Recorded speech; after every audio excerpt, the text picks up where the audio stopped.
Spotlight Tamil Nadu நேயர்களுக்கு வணக்கம். இந்த வீடியோ வந்து 2, 3 விஷயங்கள் நம்ம பிரிச்சு பார்க்க போறோம்.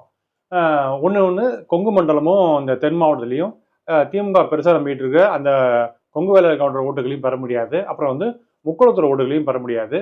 இன்னொரு விஷயம், தென் மாவட்டத்துல அதுக்கு அடுத்த பெரிய சமூகமா பார்க்கப்படுகிற அந்த தேவதாரு வேலை சமூக ஓட்டுகளும் வந்து கிடைக்கக்கூடிய ஒரு சூழல் வந்து அங்க இல்ல. ஏன்னா, ஏற்கனவே கிருஷ்ணசாமி, ஜான் பாண்டியனும் பெரிய அளவுக்கு ஃபீல்ட் ஒர்க் பண்ணி அங்க போய் மீட்டிங் போட்டு பிரச்சாரம் பண்ணாங்கன்னா மிகப்பெரிய அளவுக்கு கூட்டம் இருக்கிறத பார்க்க முடியுது.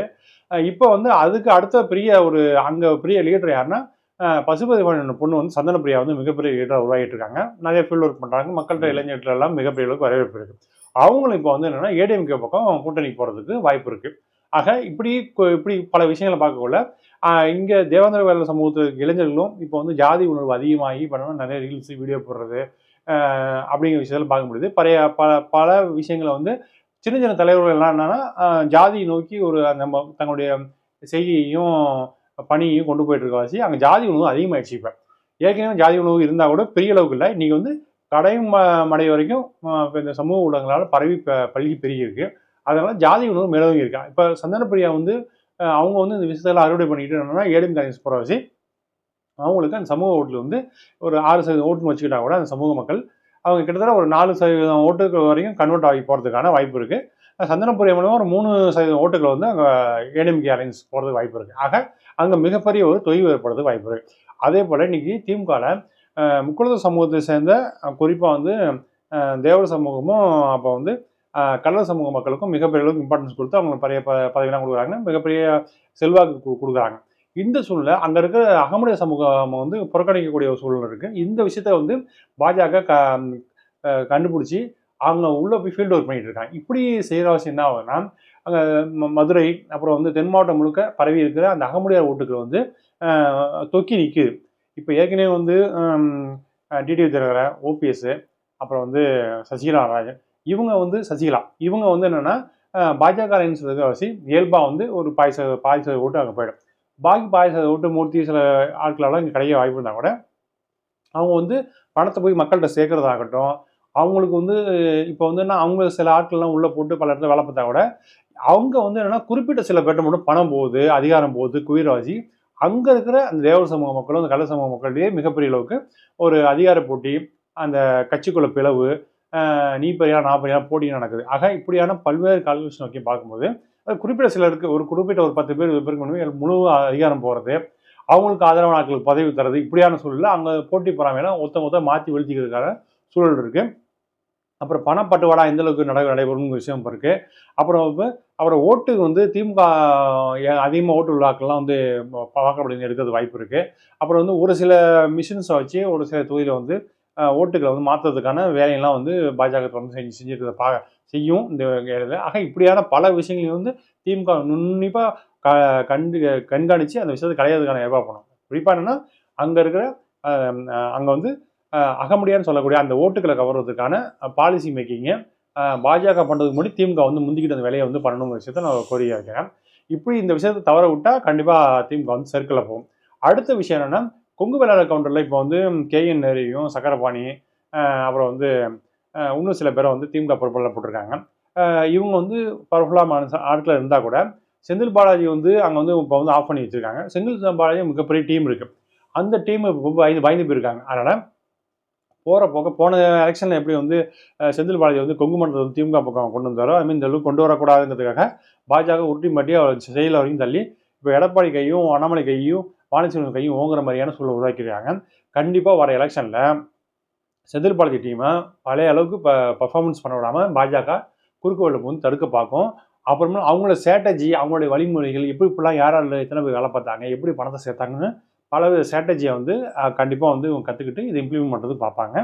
ஏன்னா கொங்கு மண்டலம் வந்து எடப்பாடி தொகுதி, அது மட்டும் இல்லாமல் அங்கே வந்து தங்கமணி, வேலுமணி இப்படியான பல முன்னணி தலைவர்கள் அங்கே இருக்காங்க. அவங்க இந்த விஷயத்தை முன்னெடுப்பாங்க. வேலுமணி நல்ல ஃபீல்டு ஒர்க்கு தான், தங்கமணி நல்ல ஃபீல்டு ஒர்க்கு தான்.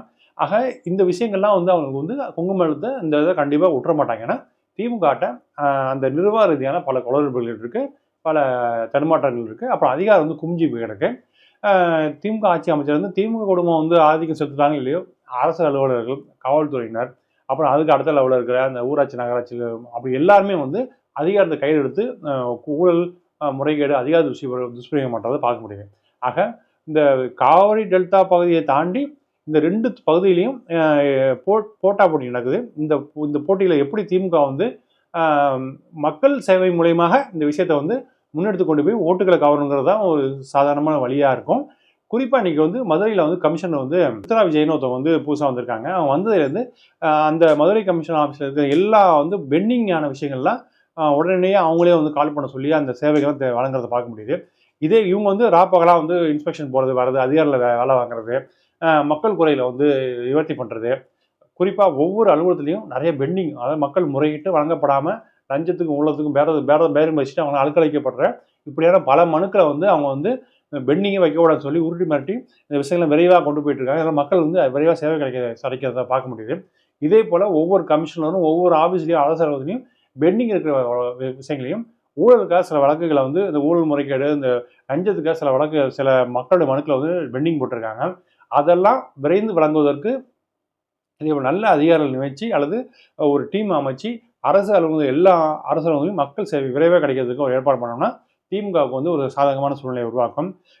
இதை தாண்டி பணப்பட்டு வாடா இந்த விஷயத்தில் வந்து யார் வந்து எந்த கட்சி வந்து முந்திக்கிட்டு பண்ணுதோ அந்த கட்சிகள் வந்து இந்த தேர்தல் வந்து ரொம்ப வந்து சிறப்பாக இருக்கும். திமுக சூழ்ச்சி, அந்த டீமை போட்டு வேலை பார்க்குறது, வியூக வகுப்பாளர் கொண்டு வேலை பார்க்குறது, இந்த விஷயங்கள்லாம் தாண்டி மக்கள் பணி மூலயமாக மீண்டும் ஆட்சி அமைக்கிறதுக்குரிய வாய்ப்புகள் இருக்குது. அதை வந்து திமுக வந்து கண்ணும் கருத்தும் செய்யணுங்கிற விஷயத்த நம்ம வந்து நேயர்களுக்கு சொல்கிறோம். அடுத்த விஷயம் என்னென்னா, இன்னைக்கு பாஜக ஆர்எஸ்எஸ் சங் பரிவார் என்ன பண்ணுறாங்கன்னா, திமுக ஊழல் கட்சி, ஏடிஎம்கே ஊழல் கட்சி அப்படின்னு சொல்லி பிரச்சாரம் பண்ணுறதை பார்க்க முடியுது. மானங்கட்டாங்களா நான் என்ன சொல்கிறேன்னா, திமுக வந்து ஊழல் பண்ணுது, ஒரு 40 மேலே ரெய்டு நடத்துறீங்க, எல்லா முன்னே அமைச்சர்கிட்டருந்து நீங்கள் வந்து ஆவணங்களை கைப்பற்றுறீங்க. என்ன பண்ணீங்க? டிஆர் பாலு இதாக வச்சு, அண்ணாமலையை வச்சு அங்கே டெல்லியில் போய் நட்டா, அப்புறம் வந்து நிர்மலா சீதாராமனில் வந்து பங்கு பறித்து வாங்கிட்டீங்க. நேரு, அப்புறம் வந்து செந்தில் பாலாஜி, திமுக முன்னாள் ஏவாவேலு, இப்படி துரைமுருகன், இப்படி எல்லாட்டையும் வந்து பேரம் பேசி காசு வாங்கிட்டீங்க. இதுக்கு வந்து பல ஆர்எஸ்எஸ் அந்த பலரும் இந்த வீடியோக்கள் போட்டு பேசுறதை பார்க்க முடியுது. இதேமாதிரி தான் ஏடிஎம்கே மேலேயும் பல கேஸை போட்டீங்க. இது வரைக்கும் பாஜக ஆட்சி அமைச்ச பிறகு கிட்டத்தட்ட ஒரு ஹிஸ்ட்ரியை பார்க்கணும்னா 5000 பேருக்கு மேலே கேஸை போட்டு எல்லாட்டி பணம் வசூல் பண்ணுற வேலையை தான் பண்ணிட்டு இருக்கீங்க. இதில் என்ன நீங்கள் யாருக்கு தண்டனை வாங்கி கொடுத்து என்ன பண்ணீங்க? செந்தில் பாலாஜி உள்ள பிடிச்சி போட்டிங்கன்னா கொங்கு மாவட்டத்தில் வந்து எடப்பாடி ஃப்ரீ பண்ணி கொடுக்கணும், அப்புறம் அண்ணாமலைக்கு டிஸ்டர்ப் பண்ணக்கூடாதுங்கிறதுக்காக அரெஸ்ட் பண்ணிங்க. இப்படி மாநில செய்யணும் ஜெயிக்கிறதுக்கு வழி விட்டீங்க. இப்படியான விஷயம் தான் கைது பண்ணல தவிர உண்மையான நோக்கம் ஊழல் ஒழிப்பு கிடையாது. இதை தெரிஞ்சிக்காம சங்கி பசங்க என்ன பண்ணுறாங்கன்னா, பாஜக இந்த ஊழல் ஒழிச்சோன்னு சொல்லி பொய்யும் போட்டோமோ பண்ணுறதை பார்க்க முடியும். நீ மோடி பாஜக பண்ண ஊழலை பட்டியலிட்டோம்னா அது 100 வீடியோ போடலாம். அந்த அளவுக்கு மோசமான ஒரு ஊழல்வாதி கட்சியாக வந்து பாஜக இருக்குது. இந்த விஷயமா தெரியாமல் சித்தாந்தம் ஜெயிக்கிறோம் அது தெரியும் சொல்லிட்டு இவனை பீரா விட்டு அலைகிறாங்க. சங்கிங்களுக்கு புரிஞ்சுக்கணும்னா, சங்கிங்கம் ஊழலை ஒழிக்கணும்னா முதல்ல திமுக ஊழல் பண்ண அமைச்சர்களையும், ஏடிஎம்கே ஊழல் பண்ண அமைச்சர்களையும், அரசு துறை அதிகாரிகள் ஊழலையும் பல கோடி ரூபா இருக்குது. அதை வந்து இடி முதல்ல ரைட் பண்ணி அவங்க அரெஸ்ட் பண்ணி உள்ளே போகணும். ஆனால் உள்ளே போடாமல் மிரட்டிட்டு பணி வைக்கிற வேலையை தான் பண்ணிட்டு இருக்காங்க. அதனால இந்த ஊழல் விஷயத்தை சங்கிங்க யாரும் பேசிட்டு ஃபேஸ்புக்கில் வந்து ஃபயர் வேலையெல்லாம் விட்டுருங்க. இன்னும் குறிப்பாக என்னென்னா, சித்தாந்த ரீதியாக செயல்படக்கூடிய ஆட்கள் வந்து அதெல்லாம் தாண்டி இன்றைக்கி வந்து யார் வந்து நிர்வாக ரீதியாக யார் வந்து திறம்பட செயல்படுறாங்களோ அவங்கள மக்கள் உன்னிப்பாக கண்காணிக்கிறாங்க. இந்த பாஜக ஆர்எஸ்எஸ் என்ன சித்துக்களை கண்டாலும் தமிழ்நாட்டு அரசியலில் எந்த கட்சிகளை நீங்கள் வளைச்சி போட்டாலும் இங்கே இருக்கிற மக்களை நீங்கள் ஏமாற்ற முடியாத விஷயத்தை இந்த வீடியோவில் சொல்லிக்க விரும்புகிறேன். மக்கள் தெளிவாக இருக்கிறார்கள். இனிமேல் உங்களுக்கு பருப்பு இங்கே வேகாது. நன்றி, வணக்கம்.